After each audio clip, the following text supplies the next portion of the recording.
some of them, and we're young, we're free. Summer's begun, so come run with me. Yeah, we're young, and we're free. It's time to lay us down and go swimming in the sea. 20-something just don't feel right. How the hell can we sleep at night? It's time to kiss our childhood goodbye. We're 20-something, so enjoy the ride.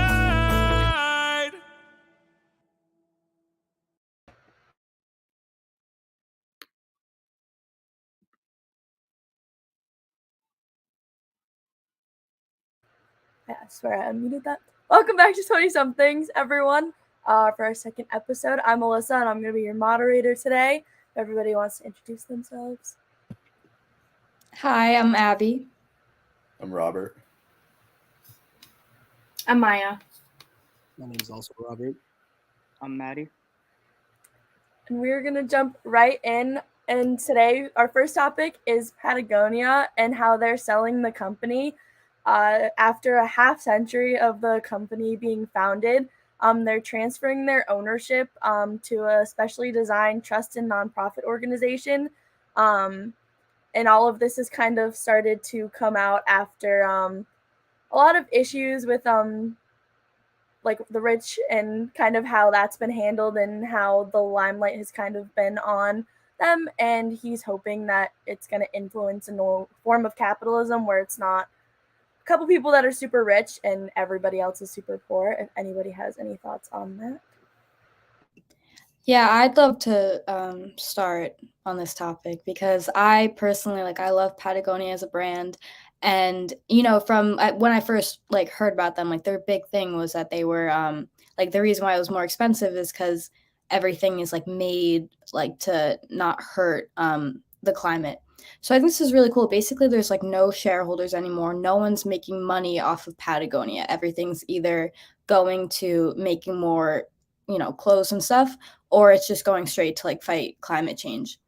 And, a quote from the CEO is, "We are going to give away the maximum amount of money to people who are actively working on saving this planet."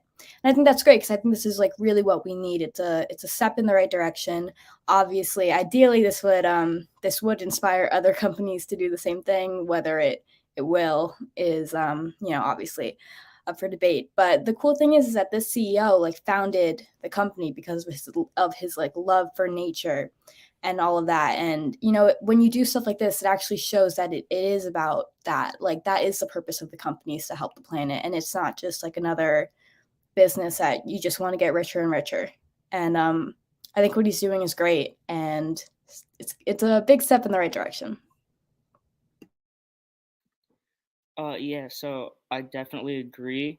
And from my research, they're going to give about $100 million a year, and that's their primary source of income. And I think it's great what they're doing because of what was brought up about the brand and the problems we have with climate change. We need to conserve things for our ecosystem and whatnot. So I think this could also be very beneficial to show not just that you can do this, but how you can do this. The process or certain ways that you can allocate your funds and then help the environment. Yeah, I think it's a great thing, and hopefully other companies do it. But one of the things I was reading about is how some people don't really like the move because a lot of the big companies, they're the ones doing most of the damage to the environment with all their factories and shipping the products around the country and to other countries. So it kind of is goes both ways in a sense. Yeah, to jump on that, so the founder, Jovan Chornet, I think is how you pronounce it. I don't want to butcher it. He transferred his share, which was $3 billion, to Holdfast Collective, which is a nonprofit, basically focusing on defending the planet and its natural resources. But I do also see how it's kind of ironic because it's a company that makes clothing brand, and clothing is a finite resource. It's not something that we have planet and especially if you're making so much of it, it's going to be requiring a lot, and also shipping all that plastics that can be caused by that. So it's kind of a question what's next. Yeah, this is a good step for making Earth a stockholder for as one of the big company big clothing brand company. But like, what's next? Are they going to try to focus more on reducing plastic? We're trying to make more recycled products. Like, what is the next thing? I guess. Yeah, to follow up with what Robert said, I think really everyone's just kind of waiting for like what's next. I know the founder was like, this is a really bold move, like trying to transition our company this way without it like falling in the hands of other companies that are really just like capitalist focused. And like that's a big move, especially for a company focused on the environment. Like, how do you not let this like end up into the hands of someone that like just wants to profit and like shift away from the company's like actual values? It's definitely going to be really interesting to see how all of this turns out, and see maybe if other companies kind of follow in their footsteps and see what good can come from it and potentially what bad. But that brings us to our next topic, which is Budweiser sponsoring the World Cup, which isn't something that sounds super huge, but the fact that they're sponsoring the World Cup, where it's being held in a country where alcohol is practically illegal, is kind of interesting and definitely something to dive into, because they're starting to promote their alcohol free beverages more so than anything, from some of the stuff I was reading. Anybody have any thoughts on that one? Yeah. So Budweiser has been a staple sponsor for the World Cup since 1986, and it is one of the biggest sponsors of the event. It's been known for like the kind like with the most money and have the most amount of like I guess ownership over that. So this year it will be like one of the biggest challenges, most complex since the cup has been like since they've been partnered with the cup since it's being hosted in Qatar.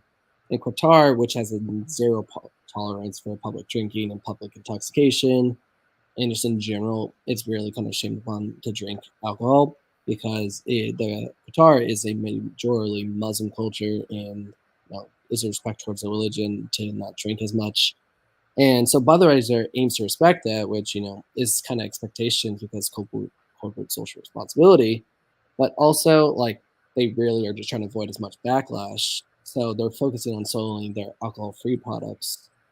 But then I think they're kind of there's going to be issue once it gets more, as the events start rolling out, people are going to be expecting Budweiser, Budweiser, Budweiser. Like, how can you combat that? And that's my question with it, I guess. So yeah, from my understanding with Budweiser, right now their non-alcoholic Budweiser makes up 6.6% of their market, and in a few years they want to raise that to 20%. And it's understandable that using the World Cup, since it's such a big platform, is great for advertising. But herein lies the problem of like in Qatar, as Rob said, it is an Islamic country that if you can't be caught drunk or drinking in public because that's you can be jailed for up to 6 months, and it's very strict about that. And also I did read that after like before the games and after, like after 6:30 p.m., there are very small spaces where you can actually get alcoholic beverages, but it's very tightly restricted. But I am curious to see how it goes on because there may be people who don't understand or respect the culture and they'll try and act their own way, but they will be penalized. So I really want to see how it turns out. Yeah, I'm kind of on the same page where I want to see where it goes because I know, like, with all sports games, and if you've ever been to a soccer game, like, it gets pretty intense. People kind of go crazy. I don't think I've ever been to like a more professional like sports game where there hasn't been alcohol served. And that really does like affect like how people act at the game. I do think it's interesting the whole alcohol being like available after 6:30 and like kind of small amounts, but maybe this will make it like overall like safer because I feel like when people get drunk and they're also very into the game, like depending on who wins and who loses, like some bad things can happen. I know you see it in football games a lot. Like people get violent, they get really upset when their team loses, and alcohol definitely plays a big part in that. So I'd be interested to see how they go about this and also like how it kind of changes the audience's like reaction to the games. Yeah, I think it'll be really interesting to see like which kind of alcohol brands like take the spot of Budweiser, because I'm pretty sure they were like the sole like alcohol like kind of sponsor for the Super Bowl. So it'll be interesting to see like who takes their spot there. Then also I saw that Budweiser wanted to kind of like shift like how they're advertising and like reaching viewers. So it'll be interesting to see how they like plan to do that.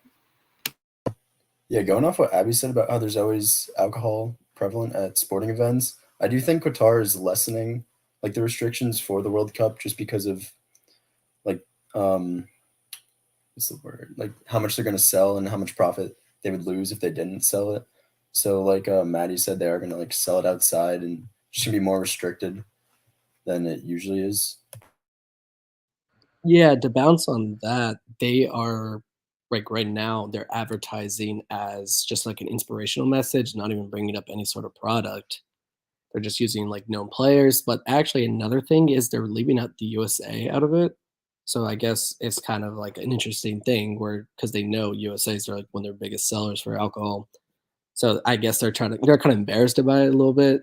And so yeah, that like one of their big ads right now is going viral because USA is completely out of it. And so people are kind of saying like, okay, is Budweiser really trying to act like a non-alcohol company just for the World Cup? It's definitely going to be interesting to watch all of this play out and to kind of see, like we were saying, if people are kind of going to push the boundaries on these laws and what's going to happen if they do, or if they're going to ease up a little bit on the alcohol restrictions. But continuing in the sports world for our final topic, which is the Boston Celtics suspending their head coach, Ime Udoka, for the 2022 to 2023 season after having an intimate relationship with a team employee. I know this has been a big one going around, and I'd love to hear you guys' thoughts on this one. Yeah, so when like this happened and the news broke, I went on Twitter and I saw Twitter was bashing the coach Udoka, I believe his name is, for cheating on his wife Nia Long. And I think that's going to really shake up the sports world, which it has because of how well the Celtics did last year and they were in the finals. And now for the whole season they have an interim like coach. So we're gonna see how it progresses because I feel like this isn't gonna go away for a while. And like the Celtics organization is a little tarnished right now because of this type of bad press, and especially because of the amount of people that watch basketball. And this is obviously not something to be in like a good light for, especially like the head coach of your team. Yeah, do you think it's really interesting though how the Celtics are handling it? Especially after him just going to the finals, like Maddie said, and coming very close to winning it. The players today came out and said they've been in the dark the whole time, and they're learning about the whole situation the same way we are through social media and mostly Twitter. So I thought it was really interesting how no one in the Celtics organization really told them anything about what was going on and what's going to happen in the future. Something that I really looked into about the situation was like how the like wife was handling it. Mia Long, she's an actress, and there's this very like sad quote from her, kind of, because people are trying to get her to speak about what happened. Um, and she's saying the outpouring of love and support from my family, friends, and community during this time means so much to me. I want like privacy to process this. And above all, I'm a mother and will continue to focus on my children. And it's like the fact that everyone wants to talk about this because of how big the Celtics were last season. And, everyone was looking at them, trying to like hope that like they're as good this season. Everyone's talking about the coach and all this, and like you really got to think about this is a family, and there's a mother and children who are seeing all these things too, and it's really sad when you look at it like that, because you never want to see a marriage fall apart and you never want to see someone cheat on their significant other.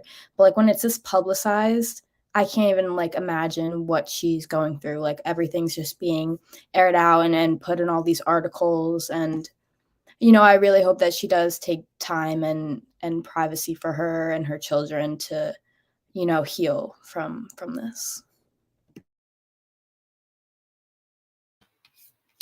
Yeah, I mean, basically, like what I found was like literally just all the players again had like no idea what was going on. I mean, I even saw a quote like some of them were like, we literally found out through Twitter. Like, we really don't know what's going on here. And then I also saw that Joe Mazzulla, I hope I'm saying his last name right.